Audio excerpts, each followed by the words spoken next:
Protestos em resposta às rusgas federais contra a imigração intensificam-se em Los Angeles. Dezenas de pessoas foram detidas no domingo.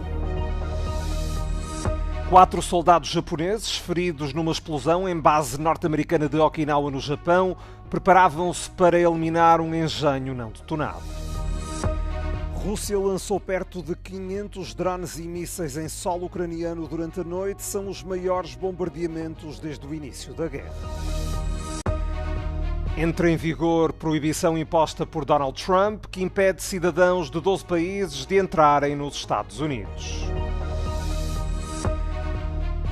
Navio de ajuda humanitária que transportava Greta Thunberg e outros ativistas para Gaza, interceptado por Israel.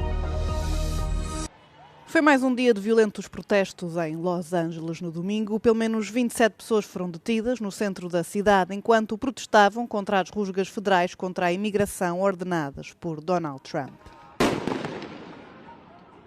Os manifestantes fecharam uma das principais autoestradas e incendiaram carros, com as forças de segurança a responderem com gás lacrimogéneo e balas de borracha.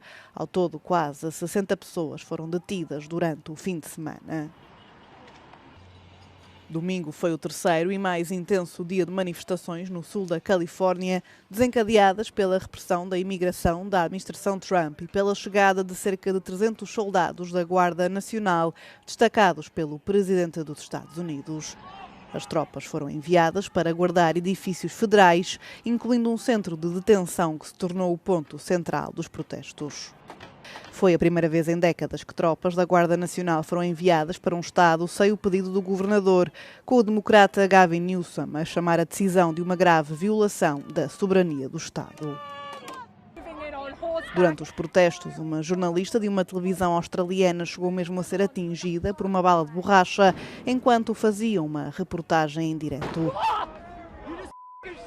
O governador da Califórnia e o presidente da Câmara de Los Angeles apelaram aos manifestantes para permanecerem pacíficos. Os protestos começaram na sexta-feira, depois de terem surgido relatos de que os agentes do Serviço de Imigração e Alfândegas estavam a realizar rusgas em bairros predominantemente hispânicos. Donald Trump intensificou as rusgas de imigração durante o seu segundo mandato, ordenando aos serviços migratórios que detivessem até 3.000 pessoas por dia.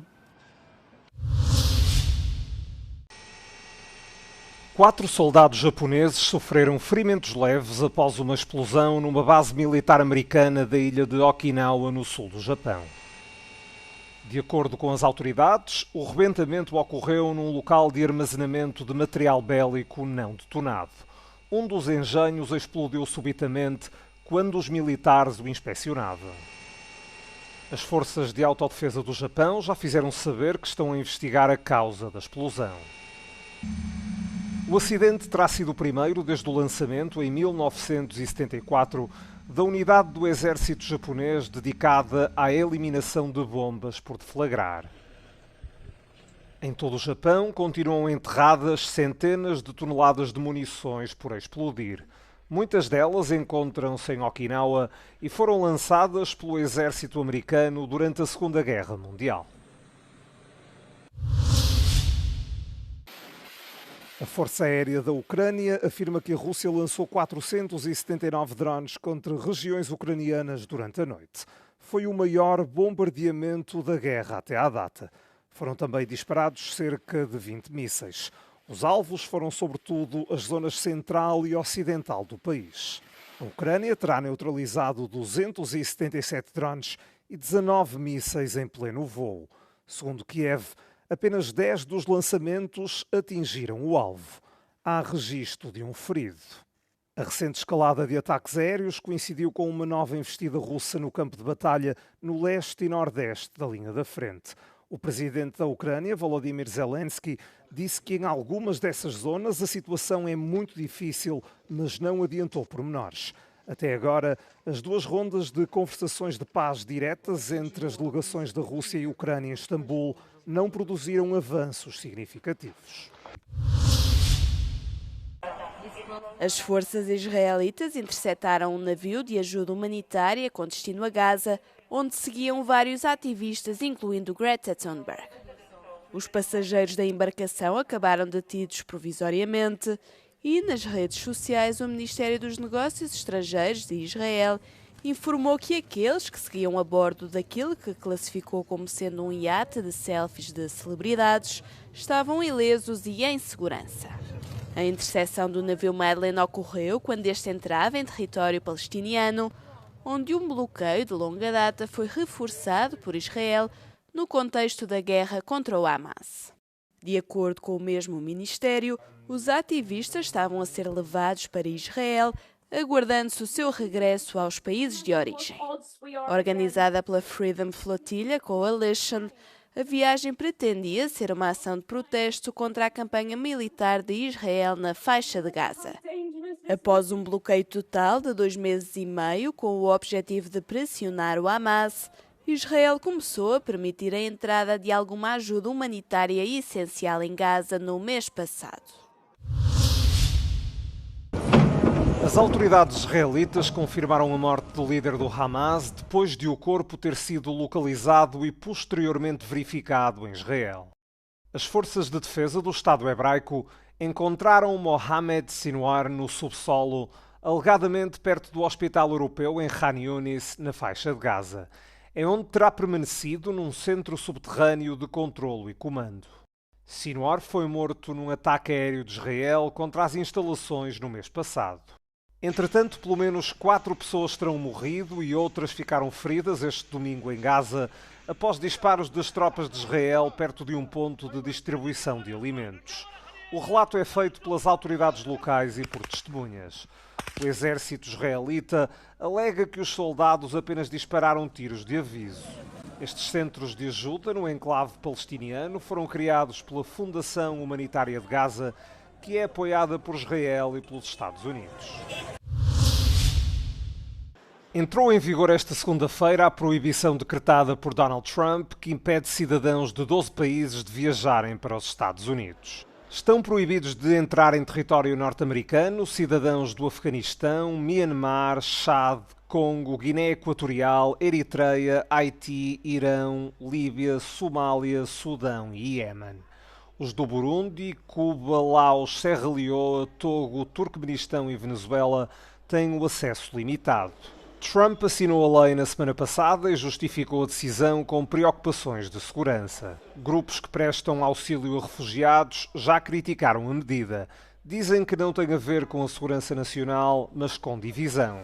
Durante o primeiro mandato, em 2017, o presidente norte-americano já tinha emitido uma ordem executiva semelhante.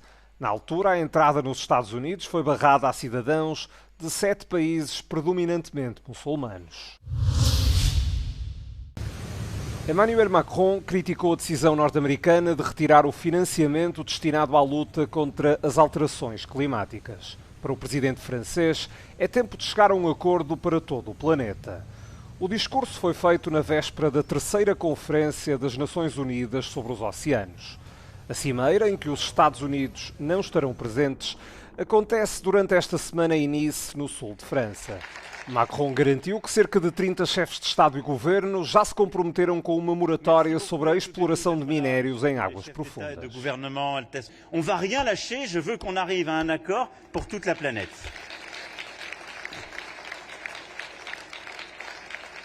Parce que c'est complètement fou d'aller exploiter, d'aller forer un endroit qu'on ne connaît pas. C'est de la folie furieuse. Até sexta-feira, mais de 50 líderes mundiais participam nesta Conferência das Nações Unidas. A ONU classifica as ameaças aos oceanos como uma emergência global perante o aumento das temperaturas, a poluição por plásticos e a exploração descontrolada de peixes e outros recursos.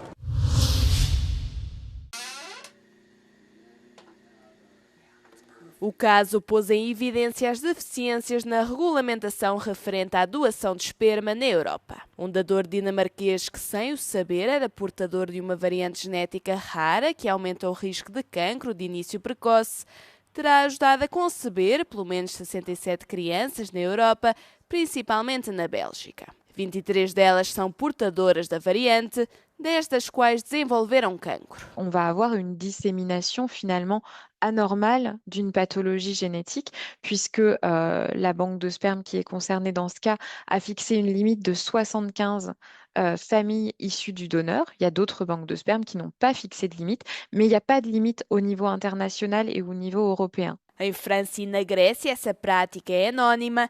Noutros países, como na Áustria, a pessoa que nasce na sequência de uma doação de gâmetas pode ter acesso à identidade do progenitor. Na Alemanha e na Bulgária, as doações podem ou não ser anónimas, dependendo das circunstâncias, sendo que nos Países Baixos não são anónimas. Também o número máximo de filhos de um único dador varia, de 15 na Alemanha a 1 em Chipre. Outros países preferem limitar o número de famílias que podem recorrer ao mesmo dador. Por exemplo, a mesma pessoa pode ajudar 12 famílias na Dinamarca e 6 na Suécia ou na Bélgica. Os Conselhos Nacionais de Ética nos países nórdicos estão a fazer soar os alarmes. A ausência de limites a nível internacional aumenta o risco de disseminação de doenças genéticas e de consanguinidade. Além disso, na era das redes sociais e dos testes de ADN, o anonimato dos dadores já não pode ser garantido a 100%. Sendo que, na Dinamarca, alerta-se também para o risco de um encontro inadvertido com um parente. That has to do with the risk that a genetic disease, perhaps, in this case, unknowingly, comes to be spread much more widely than it would have been if a number had been lower. So that's one reason. A second reason is now that we have all these genetic testing technologies and half-siblings can find each other through the internet. And then finally, as I mentioned, the inadvertent meeting of a half-sibling without knowing that they're your half-sibling, of course, continues to be a concern for some. Estes conselhos de ética pedem também a fixação de limites a nível europeu e a criação de registros.